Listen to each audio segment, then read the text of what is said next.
dimaksud khilafat Islam Ahmadiyah ini berbeda dengan khilafah Hizbut Tahrir Indonesia. Beda ya? Iya.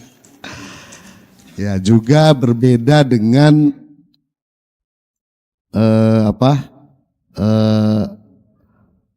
model-model khilafah yang mengkampanyekan Pancasila bersyariah misalnya gitu. Tapi ini adalah kepemimpinan internasional Islam Jamaah Ahmadiyah. Nah, Bapak Ibu yang saya hormati, kami menganggap penting seminar ini karena Jamaah Ahmadiyah itu menawarkan satu benchmark, satu logo gitu atau satu moto yang disebut dengan kepemimpinan rohani. Ya, menurut saya ini satu benchmark yang sangat relevan dan kontekstual saat ini, karena ormas-ormas Islam yang lain itu hampir saya tidak mendengar tawaran model kepemimpinan rohani di tengah dunia saat ini yang sedang tidak baik-baik saja. Jadi ini kita menyebutnya dunia modern, malah para sarjana menyebutnya postmodern. Jadi setelah modern, malah para sarjana menyebut lagi setelah postmodern. Jadi ada modernisme, postmodernisme, after postmodernisme. Dengan peradaban yang katanya sangat modern. Tapi sekarang ini di era yang tadi saya sebut, orang masih menyelesaikan masalah dengan perang. Ya. Jadi orang itu menyelesaikan masalah, orang modern, katanya orang beradab yang peradabannya tinggi, tapi menyelesaikan masalah dengan bunuh-bunuhan. Ya, perang Rusia, Ukraina, sekarang juga yang menimpa saudara-saudara kita di Gaza, di Palestina. Banyak, di Rohingya, di mana-mana gitu. Jadi ini saya tuh berpikir sebenarnya istilah modern itu apa sebenarnya? Karena banyak orang modern tuh menyelesaikan masalah dengan cara-cara masyarakat primitif 3.000, 4.000 tahun yang lalu gitu. Ya, nah beberapa sarjana berkumpul saudara-saudara. Misalnya sarjana-sarjana muslim berkumpul di satu tempat di Eropa, di Amerika. Mereka mendiskusikan yang disebut sebagai peradaban alternatif dari peradaban yang sekarang mendominasi dunia. Sebut peradaban alternatif gitu. Jadi kalau nggak salah namanya As-Saqafi Al-Badali, peradaban alternatif. Apa itu peradaban alternatif? Satu peradaban yang berada di tengah-tengah di antara peradaban modernisme yang kapitalistik dengan peradaban komunisme yang sosialistik. Maka kemudian ini ada jalan tengah. Sebenarnya jalan tengah ini udah banyak ditawarkan ya. Tahun 90 tuh ada Anthony Giddens, dia menawarkan the third way, jalan ketiga.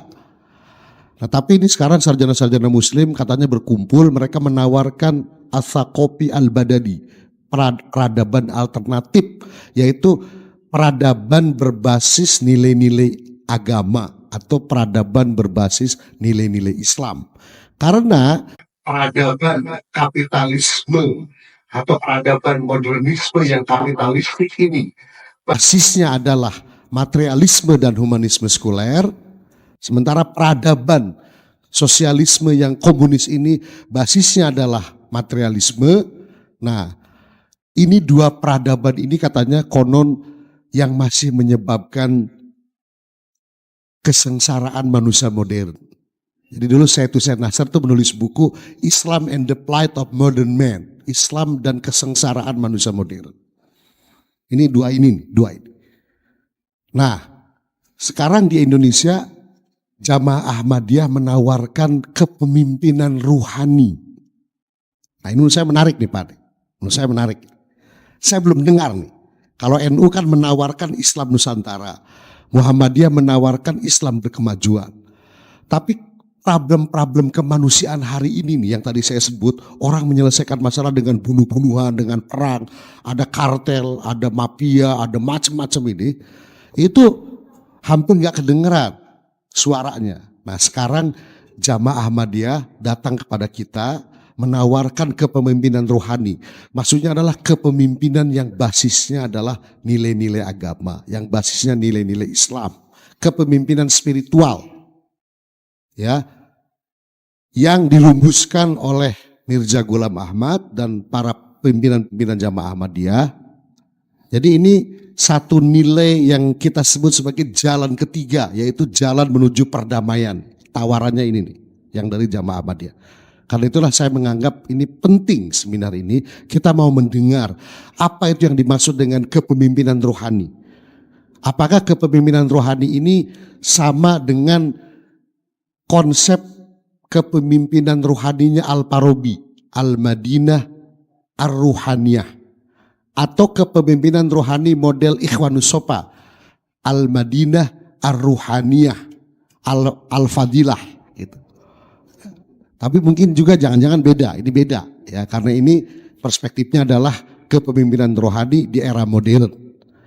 Nah, dengan alasan-alasan itulah kami menyambut Jamaah Ahmadiyah dan kami menyambut seminar nasional ini dengan hati yang terbuka, dengan tangan yang terbuka. Kita berharap mahasiswa Fakultas Usuluddin sebagai calon-calon sarjana muslim bisa menerima, mendengarkan dengan baik, lalu bertanya, lalu mendiskusikan soal ini, sehingga ini bisa menjadi jalan ketiga, jalan perdamaian di tengah konflik masyarakat dunia hari ini yang tidak pernah selesai. Demikian saya menyampaikan salam dari Dekan Fakultas Usuluddin, Profesor Ismatur Ropi. Beliau sedang ada tugas ke luar negeri, karena itu saya mewakili. Juga kami meminta maaf Pak Amir Jamaah Ahmadiyah. Jadi kalau dalam tradisi UIN itu motonya adalah keislaman, keindonesiaan, kemodernan. Jadi biasanya kalau di UIN setelah baca Quran itu kami menyanyikan lagu Indonesia Raya. Jadi keislaman, keindonesiaan gitu. Nah itu kami minta maaf sekali. Kita tadi mendengar sholawat itu indah sekali ya, saya sampai bergoyang-goyang. Karena selama ini di Fakultas Usuluddin sholawat itu kan biasa ya. Jadi misalnya ya Robbi bil Mustafa gitu, atau sholatullah salamullah. Nah hari ini Fakultas Usuluddin mendengar sholawat yang mungkin baru bagi sivitas akademika Fakultas Usuluddin, yaitu sholawat yang dirancang oleh pimpinan Ahmadiyah, tetapi isinya adalah memuji-muji dan mengapresiasi Nabi Muhammad SAW. Saya minta maaf sekali lagi. Terima kasih kepada kedatangan Bapak Ibu semua. Kami terima dengan senang hati. Mudah-mudahan seminar ini membawa manfaat bagi umat dan bagi bangsa Indonesia. Billahi taufiq wal hidayah. Assalamualaikum warahmatullahi wabarakatuh.